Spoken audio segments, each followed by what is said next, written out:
basicamente, né, pegando para a última pauta já, Uhum. que eu também já tô suando muito, eu tenho que ficar com a janela fechada aqui por causa do barulho do carro, dos carros passando.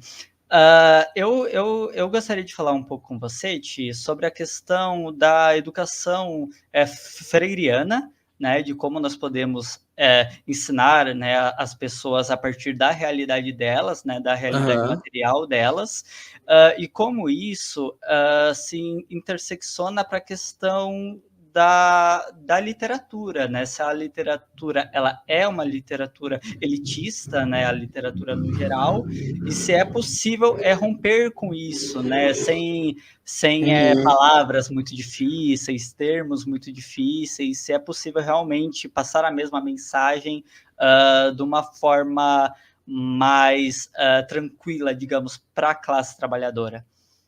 Eu tenho uma opinião complicada sobre isso, porque eu sou muito contra essa perspectiva de explica isso como se eu tivesse 5 anos, explica isso como se eu estivesse na quinta série, explica isso como se... Eu sou muito contra essa perspectiva, porque essa perspectiva infantilizadora, porque nós não temos 5 anos. Se eu quiser me comunicar com uma pessoa que tem 5 anos, sabe, eu vou falar de uma maneira que... Na verdade, eu não sei nem se eu não sou a pessoa mais adequada para me comunicar com alguém que tem 5 anos. Eu não sou a pessoa mais adequada. Existem pessoas que têm conhecimento, que são mais adequadas para discutir esse tipo de coisa. Mas eu não gosto muito dessa ideia de simplificar demais, vulgarizar o conhecimento. Eu acho que a gente tem que, para a gente aprender as coisas, quando a gente está disposto a aprender, a gente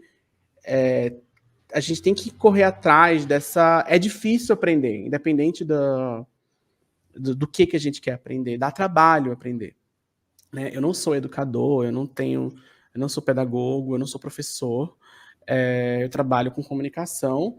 Então, a ideia de comunicação, da gente buscar melhores maneiras de comunicar, isso com certeza faz parte do meu trabalho. E aí a gente tem que buscar a melhor maneira de comunicar usando os recursos que estão disponíveis. Se esse recurso for um caderno e uma caneta e nada mais, a gente tem que fazer o melhor que a gente consegue fazer com um caderno e uma caneta e nada mais. Se esse recurso for um data show, for um PPT e tiver uma caixa de som, a gente vai trabalhar com essa maneira. Então a gente tenta fazer a melhor maneira da forma como a gente quer, da melhor maneira possível dentro das condições que estão disponíveis. Isso eu acredito, isso é algo que eu me esforço para fazer da melhor forma possível.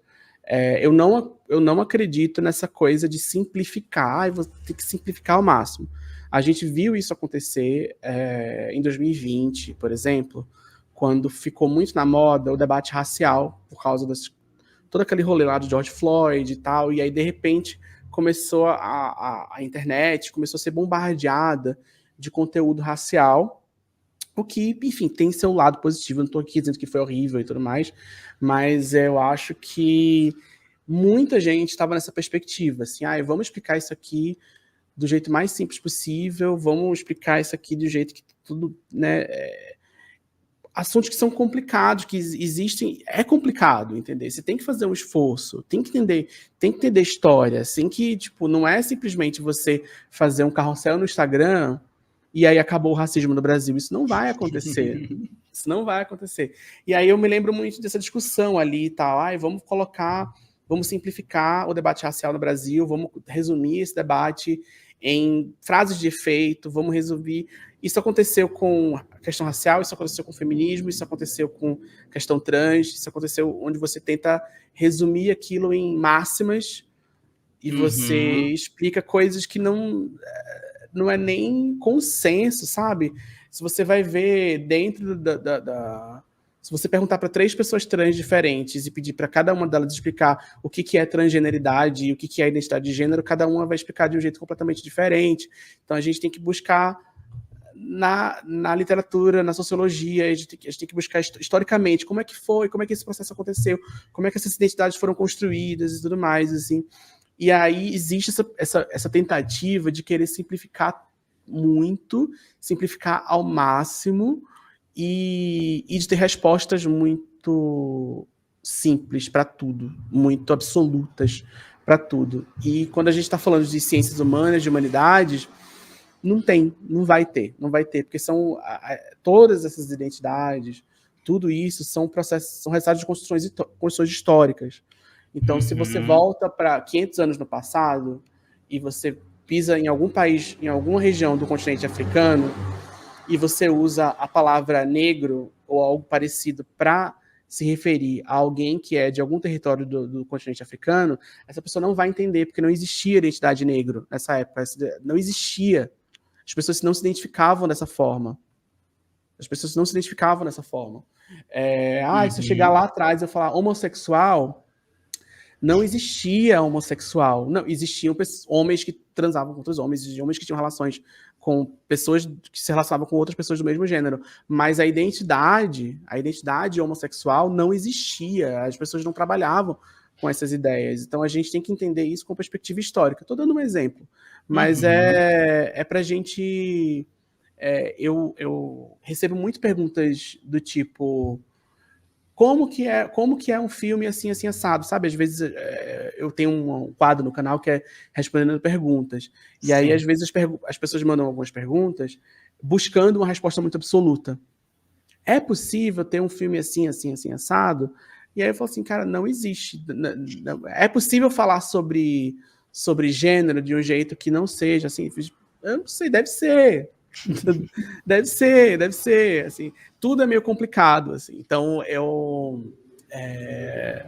meu ponto não era nem esse, meu ponto era justamente essa discussão, esse simplificar, essa ideia de que, acho que a perspectiva de Paulo Freire não é simplificar, né, se a gente for pensar por esse lado, é você entender a realidade do outro e você se comunicar a partir da realidade do outro, aí você se comunica a partir daí.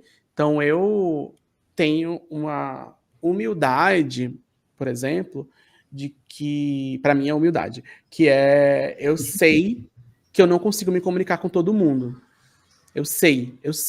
Então, assim, se eu tiver que convencer uma pessoa bolsonarista de que identidade de gênero, transgeneridade é válido, é algo que é válido e que deve ser celebrado, eu não vou conseguir.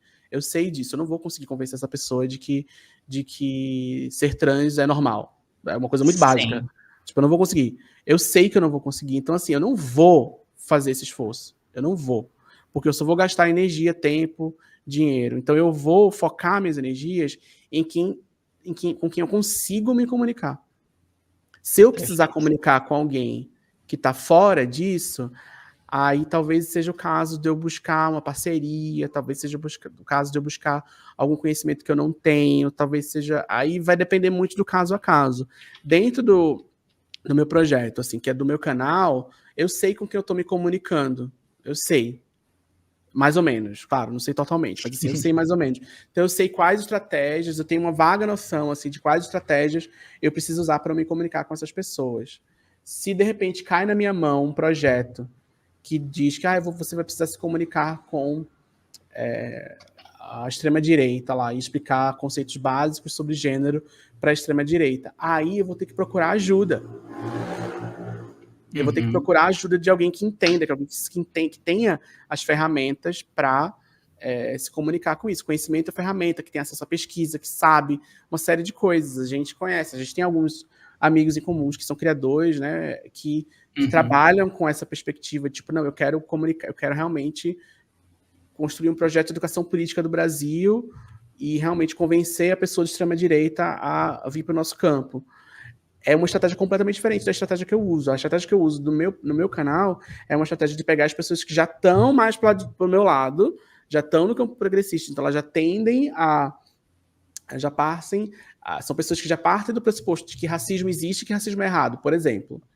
Então, a partir daí, a gente vai educar para a gente entender nuances de racismo, para a gente entender representações de racismo, enfim, a gente entender a partir daí. Né? Quem está dali para frente, dali para o outro lado, eu não vou conseguir, então eu não vou gastar esforço com isso. Então isso é uma das coisas que faz parte do meu processo de como que eu construo minha comunicação. Então, é Maravilha. entender com quem eu estou falando e quais as ferramentas que eu uso e de que maneira eu uso essas ferramentas para conseguir comunicar alguma coisa. Não quer dizer que eu acerte toda vez. Eu já errei muitas vezes e continuo errando e continuarei errando. Mas a gente tem que...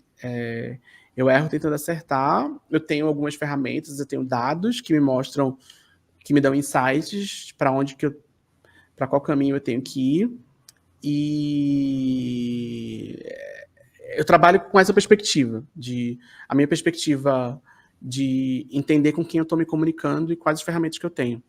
Uhum, maravilhoso, Ti. E é justamente isso, né? A gente não pode ter a pretensão. Não, pretensão não. A pretensão a gente pode até ter, mas ter essa certeza que nós vamos conseguir trazer todo mundo para o nosso lado, isso é muito difícil. O que eu tento fazer muito no meu canal é eu partir de um ponto básico, às vezes, sabe, de explicar o que é uma pessoa cis, o que é uma pessoa trans, e Uhum. partindo do básico, né, de eu explicando estes Uhum. pontos, eu consegui deixar mais complexo o assunto, né, deixar mais Uhum. complexa a discussão. Né? Por exemplo, uma pauta que eu tenho levantado bastante, que eu acho muito necessária e que não é consenso, é da diferença de transgênero para transexual, porque tem gente Uhum. realmente que tenta só transgênero porque transexual a pessoa está tentando mudar de sexo. Não é isso, sabe? É uma forma, Eu já vi isso desculpa o também. termo, é uma forma burra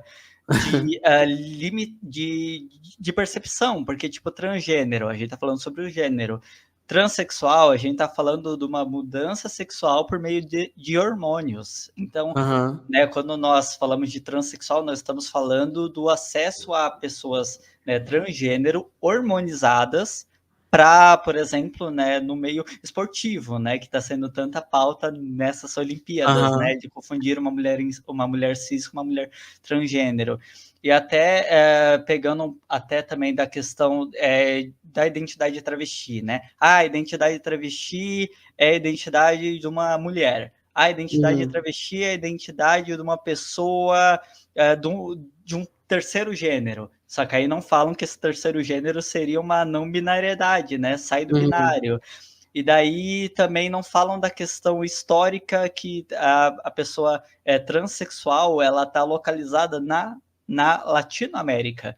Não existe Uhum. fora da Latinoamérica a identidade travesti, né? Então, como é importante nós discutirmos termos, discutirmos Uhum. essa complexidade, né? Entender a historicidade, né, dos termos. Uhum. Sim, a Ah, historicidade do tempo, espaço geográfico, né? Porque senão a uhum. gente está justamente fazendo uma discussão muito rasa, Uhum. E é muito esvaziada. essencialista, que eu acho que esse que é cai muito, né, tende muitas dessas discussões, quando a gente não tem uma perspectiva histórica, quando a gente não tem uma perspectiva materialista, cai muito no essencialismo, cai muito da gente buscar uma resposta absoluta.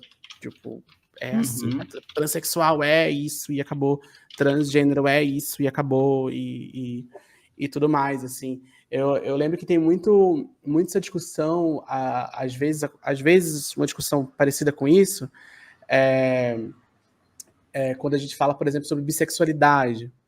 E aí você fala assim, mas se você sente atração por dois gêneros, você é bissexual. E aí tem uma palavra para isso e acabou. E na verdade vai ter a construção histórica do termo, vai ter a construção histórica de outros termos e vai ter a relação da pessoa, do indivíduo com aquilo. Então a pessoa pode até ter relação, eu me sinto atração por homens, por mulheres, por pessoas não binárias, por mas eu não me identifico com o termo bissexual, não acho que o termo bissexual é adequado para a maneira complicada como eu lido com a minha sexualidade, então eu prefiro usar outro termo.